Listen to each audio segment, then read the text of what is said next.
Hey, deep divers, welcome back. You know the drill. Hit that like button, subscribe, and don't forget to leave a comment below. Yeah, we love hearing from you guys. So today we're diving into something that's really got the internet buzzing. Yeah, this one is a real doozy. It all started with Mark Cuban, Billionaire entrepreneur. Shark Tank guy. Exactly. And his interesting comments about Donald Trump and women.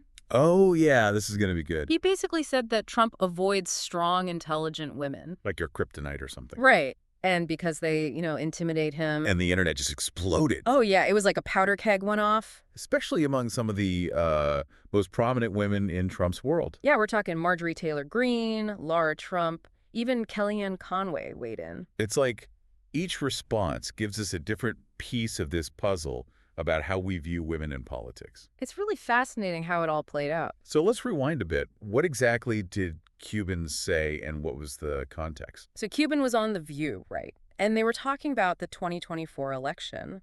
Okay. And someone asked him why Trump hasn't gotten Nikki Haley's support.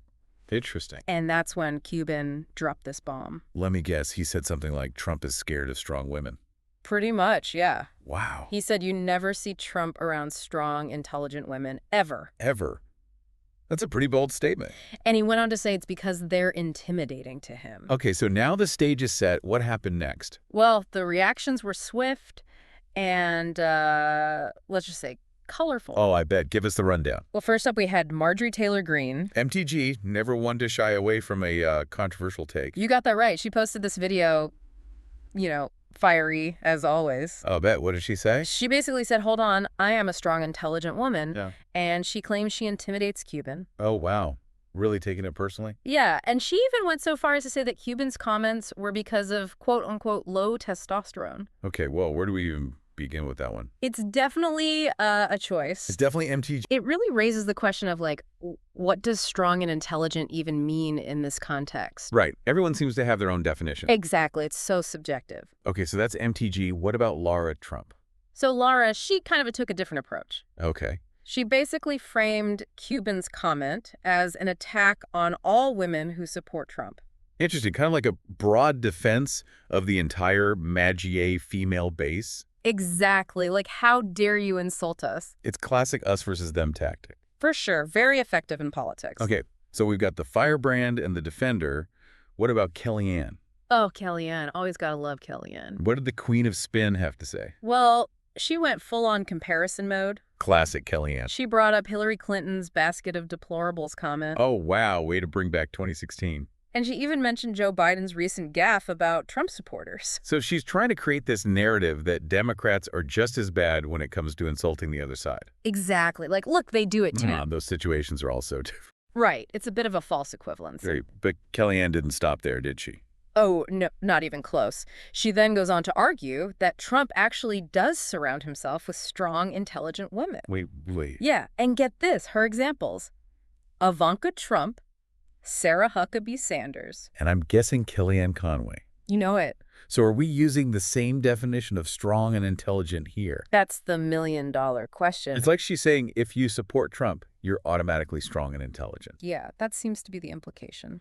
But Kellyanne wasn't done yet. Oh, no, she had one more jab up her sleeve. Lay it on us. She turned the tables on Cuban. How so? She challenged him to look at his own companies, the ones he runs. Yeah. And see how many women with young children hold top positions there. Okay, that's a good point. She's broadening the conversation beyond just Trump. Exactly. It's a wider societal issue. So now we've got Cuban's initial jab, the MAGA clapbacks, and this whole debate about what makes a woman strong and intelligent in politics. It's a lot to unpack. But there's something missing from Kellyanne's defense of Trump. What could it be? Well, let's just say Trump's track record when it comes to women isn't exactly spotless. Oh, yeah, that's putting it mildly. And we'll dive into that right after this quick break. All right, so we're back.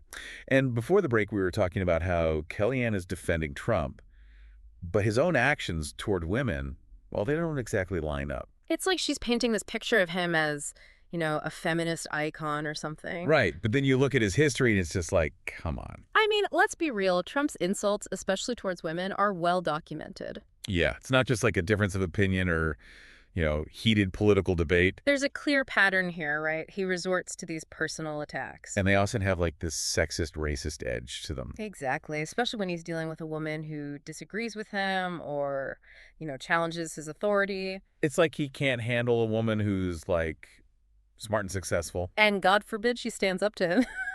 It's like he feels threatened or something. Right, and then out come the insults. And it's not just like a few isolated incidents either. Oh, this has been going on for years. I mean, remember when he kept calling Hillary Clinton nasty during the 2016 election? Oh, yeah. Classic Trump. And what about when he mocked Carly Fiorina's appearance? It's like he can't engage with women on an intellectual level. So he goes for the low blow, the personal attack. It's a way to try and discredit them, make them seem less than.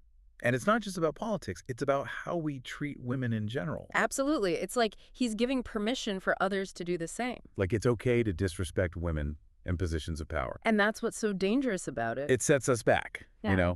In terms of equality and all that. It creates this hostile environment for women who are trying to, break into these male-dominated fields. Like politics, for example. Exactly. It's like sending the message that you're not welcome here unless you're willing to play by these, unspoken rules. The boys' club rules. Right. And that's just messed up.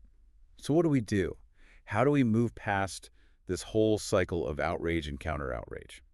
Well, I think it starts with recognizing that this isn't just a Trump problem.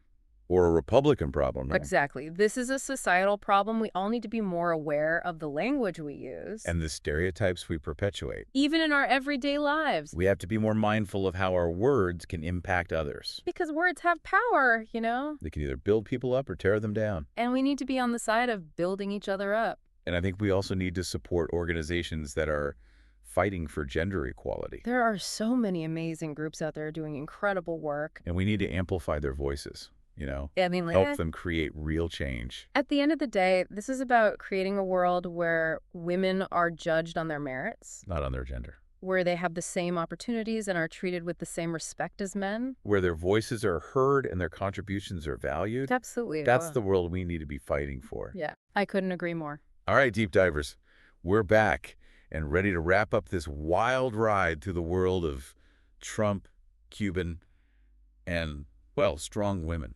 It's been a fascinating look at how these words, strong and intelligent, get thrown around in politics. Like they're weapons or something. Right. And how their meaning can change depending on, who's saying them and what side they're on. It's all very strategic. Oh, absolutely. But before we go, I want to circle back to something Kellyanne Conway said. Okay. Remember when she, challenged Mark Cuban to look at his own companies? Oh, yeah. About how many women with kids are in top positions. Exactly. That was such a smart move. It really shifted the focus, didn't it? Totally.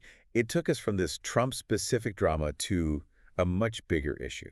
The lack of women in leadership roles, period. In all industries, not just politics. And not just about the numbers either. Right. It's about the underlying biases. The assumptions people make about women, especially moms. It's like they can't possibly be good leaders and good mothers at the same time. It's so outdated. We need to move past this either mentality. I mean, studies show that companies with more women in charge actually do better. So it's not just about fairness. It's about, smart business. Exactly. Okay, so as we wrap up this deep dive, I want to leave you with one final thought. Okay, hit us with it. How do you think these public fights, the ones we've been talking about, how do they affect how people see women leaders? That's a great question. Does it help break down those barriers or just reinforce the stereotypes? I don't know the answer, but it's definitely something worth thinking about. It is, because in the end, it's not about who wins the argument. It's about creating a world where women can truly lead. In every field. And on that note, deep divers, it's time to wrap things up. Thanks for joining us. Make sure you hit that like button, subscribe to the channel, and let us know your thoughts in the comments below. We'll see you next time for another deep dive.